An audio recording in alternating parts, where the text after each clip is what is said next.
দক্ষিণ চুবুৰীত ভাগৱত দৰ্শনৰ মহা অনুষ্ঠান। চিপাঝাৰৰ দক্ষিণ চুবুৰীত আজি দিনজোৰা আধ্যাত্মিক সূচীৰে অনুষ্ঠিত হয় মহাভাগৱত শাস্ত্ৰৰ শ্ৰৱণ আৰু কীৰ্তন অনুষ্ঠান।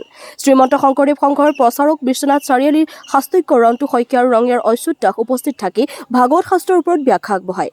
ব্যাখ্যাকাৰক ৰন্তু শইকীয়াৰ কি সুন্দৰ ভাগৱত ব্যাখ্যা, চাওক আৰু শুনক। News desk AN live.